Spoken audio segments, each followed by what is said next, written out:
In this timeline, I tried my very hardest to reach out to the divine to make a deal, and eventually, after countless days and attempts of trying to connect to the angelic, I succeeded and brought in connection.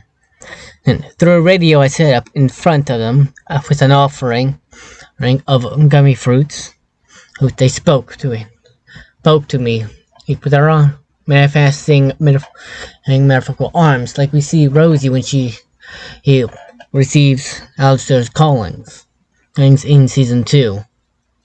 This voice was female. It introduced itself as Mary Schmidt, a goddess. He then spoke to me saying, "Hello there. It's what mortal calls me. What do you desire? Wealth, fame, fortune, political power?" However, I brushed off one of her hands and said, "Alright, I'll cut to the chase. Anyways, I know what could await me, depending on where I end up. If I am a good person, I'll end up in heaven, paradise to some. But, however, if I have sinned, I fall down to hell. So I would like to make a deal. Heaven is not exactly my place of paradise. So I'll make a deal with you. I would like to be reborn into the Hidanmachi world to be with my favorite waifu of all time, Hestia. However, if this requires something from me, then that shall happen. But I will acknowledge that I myself probably am not worthy of whatever the requirements are for me to have that life. So, if I end up falling down to the fiery pit called the underworld or hell, whatever it's called, I would like to be the most powerful sinner demon in the hell." This caused Mary Schmidt to pause. She put her manifested hands together and said, "Oh, wow! You were actually quite unique. This is the first time I am actually making a deal with a mortal like you." Cynthia took a moment to think about it, tapping her fingers together until eventually she spoke. "Alright, I'll agree to the deal. But you have to hand over your soul. Well, you would basically sell your soul for that world, and you have to have the certain requirements I set out. If you can achieve these requirements before you die, you may be reborn into the world you seek. However, if you don't fulfill the requirements, you will not be going to that world. And if indeed you do sin and fall down to hell, you will be my puppet down there. Though you'll get to do whatever you want. But I can guarantee you, I will make you the most powerful sinner demon down there. Do we have a deal?" Mary Smith then held her hand out, in order for me to shake. I looked at her and smiled. I said, "Deal." And we shook hands on it. The deal was sealed, and I became Mary Schmidt's puppet. Years would pass by, and for one reason or another, I would not fulfill the requirements Mary Schmidt set out. As for that, I would end up not making the requirements, and would either go to heaven or hell. And depending on what I did in life, I would end up going to hell upon death. And since I cannot predict the future, I will leave my death in this timeline up for interpretation and speculation. You can go down in the comments to guess how I died. However, what matters is the fact that I failed the requirements and ended up falling down the hell. And as I died, I would suddenly feel pain in the back of my head. I suddenly opened up my eyes. The sky would be different. The scenery around me would be different. The sky would be red. While it would look like streets, it would look like Detroit with a red color palette, as one Hazbin on Tail memes calls it. And look at my hands. They were different. My skin was gray. My hair was the same. And I was in a black suit with yellow buttons and a staff that could freely change shape to my will. When I looked into a reflection, my eyes were different. And my My eyes were basically black sockets in a way, black with a yellow pupil. I had quite sharp teeth. However, those were if I got really angry and decided to. As I was now a demon in hell, I figured I might as well make my own territory. So I was walking around. Eventually, I would be surrounded by sinners. They would realize that I was a new addition to hell, and know that I was now fresh meat to them. However, as they surrounded me, as if on instinct, I knew how to use my powers, clinking my staff to the ground. Now, I summoned hands. They were glitchy in a way, of static. They gripped the sinners' necks and squeezed them tight, hanging them. However, I then took out my notebook and sketched as Tanya the Kirchhoff from the saga of Tanya the Evil. She manifested and opened fire, and I realized immediately how these powers worked. Whoever I sketched in my notebook would become true and obey my commands. Unfettered loyalty, and when it comes to immediate hit command, all I have to do is subconsciously and mentally think of the command and they actually do it. So they have some kind of hive mind to me. And walked around and eventually I came across a familiar face. His mustache was important as it was very famous around the world. He had a German accent, despite the fact I knew he was actually an Austrian. He looked at me and stared and asked, "Who are you? You knew I can smell it. You were a recent fall to hell. Welcome. Would you be interested in..." Before he could continue, since I knew he would be asking for me to join the National Socialist German Workers' Party, I tapped my staff to the ground and scared him. "How about this?" I said. "You work for me, and you are bound to me by a soul contract. In return, you get to live, and you and your fascist party get to work for me." Adolf, as I shall call him, shook his head no, but he was in no choice to deny it. He could not surrender so easily to it.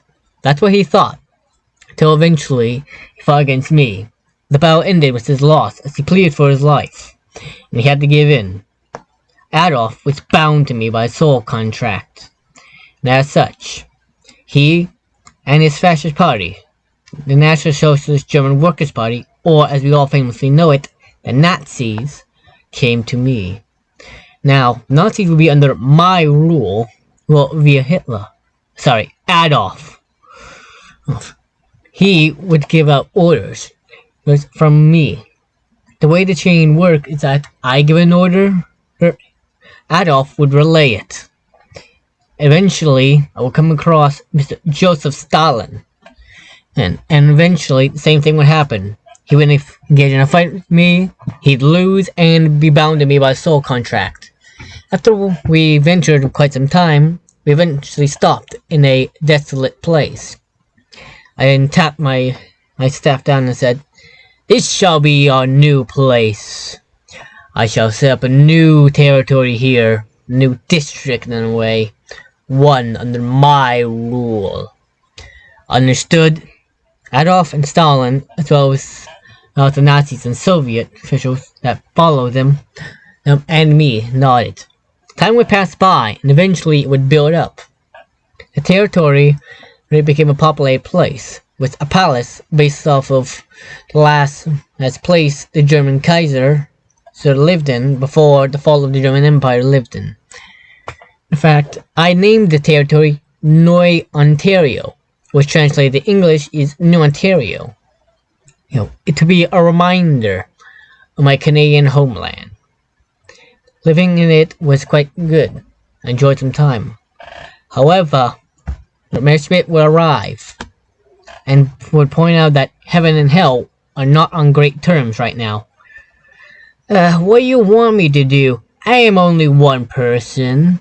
How exactly do you expect me to maintain peace between the two and maintain my rule as an overlord in my territory? Mesha would look at me and said, "Listen, I don't care how you do it, but just do it.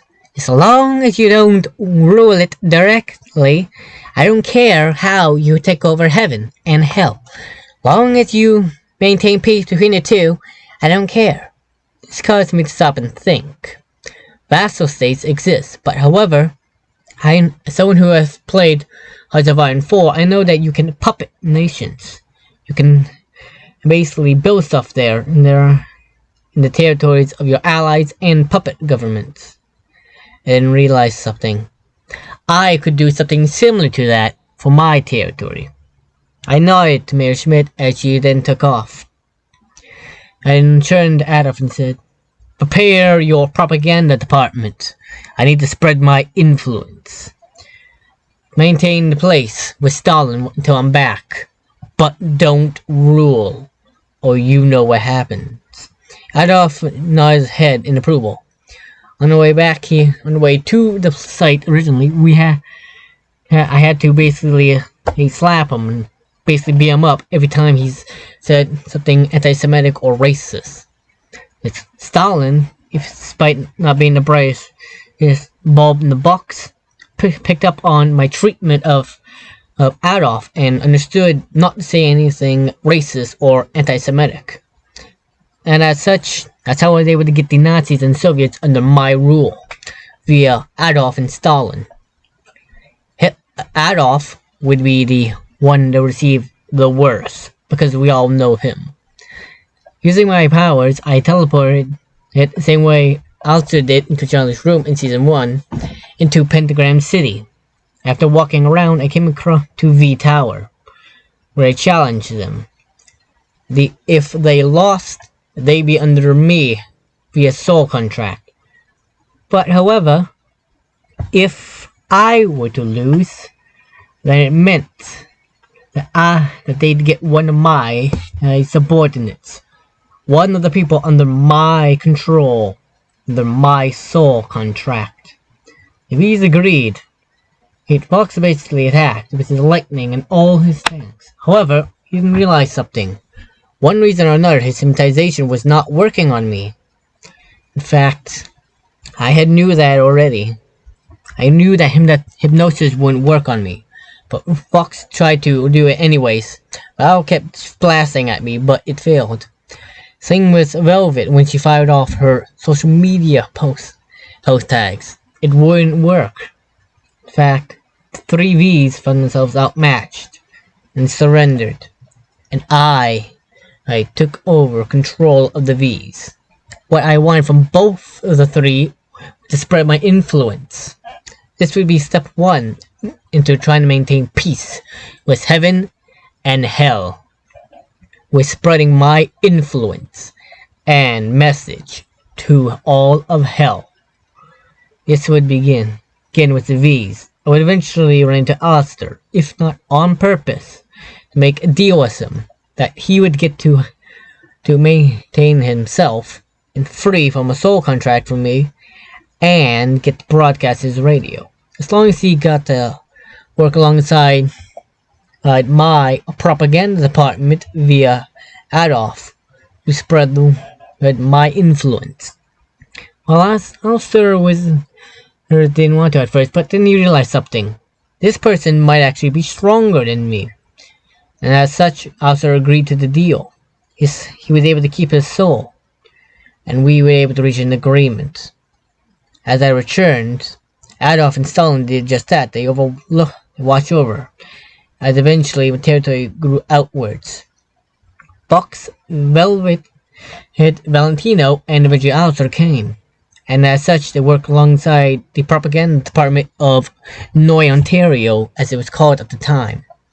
They worked together in order to spread my influence. Eventually, sinners learned that my place could be the safest place during extermination. I'd also send out a warning to heaven, saying that if they entered my territory, they'd end up being fired upon. Heaven didn't take this seriously. I've heard from my envoy, Alistair, that Loot basically brushed it off as pro-hell propaganda. How that was being all talk, no bark,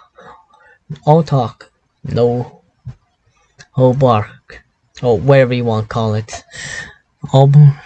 It's basically talking the talk, but she didn't think I could walk the walk. She would later be proven wrong. However, when Vox, Velvet, Valentino, and Alistair came, a number of sinners came, and as such, under my influence and guidance, they built up outside of Noi, Ontario, with the farthest being quite a bit away. As such, Noi, Ontario grew until eventually it had to be divided. The extension in towns and cities, it basically broke off from Noi, Ontario to become their own territories. As such, it began to become something more. North, east, south, west, the districts were broken up and eventually called provinces. As such, after the last formation of a province, and I hereby declared to my people and to hell via the airwaves, it's the formation of Mangia, an independent nation ruled by me, as I would be the Kaiser who ruled over the nation. As such, I made the capital Neu Berlin, which would be a reference to the Machine Game song in their Wolfenstein in the New Order song, House in Neu Berlin. Adolf was intrigued that I named the capital province and the capital city of Mangia after German word and city. However, he was forced to work under me, and the propaganda department that he once ruled over when he was alive ended up becoming known as the Mangian and Propaganda Department. Not actually, however, it basically was propaganda as it spread pro-Mangian influence. Mangia was a nation in hell that had 5 provinces, with Neu Ontario being in the center of it. It would also be the most well-developed, well-protected, with anti-air cannons and guns, and an air force, as well as an army. It was a proper nation, and with the cooperation of Calamera Carmine, it had angelic weapons. For the planes, and if the bullets make contact with another fireplane, another Mangian fireplane, then the bullets would just pass through, which prevent friendly fire. Mangia was shaping up to be a hard nut to crack if you wanted to invade. I then sat down on my throne, admiring my work ahead of me, as I prepared my rule as a Kaiser of Mangia. And that's where I'll leave it off for now. Make sure to like, comment, subscribe, ring bell, be notified when I make new videos. I'll make a part 2 to this, so don't worry. In fact, the idea behind this came from What If World. So yeah. In this timeline, I fell to the Hazbin Hotel world and became one of the most powerful sinner demons in hell. And I've started building up my influence and formed a nation, with Adolf and Stalin working under me, with Alistair working with me under a deal to spread my word. And the V's work under me via soul contract. How would all this go out? How will Mangia survive?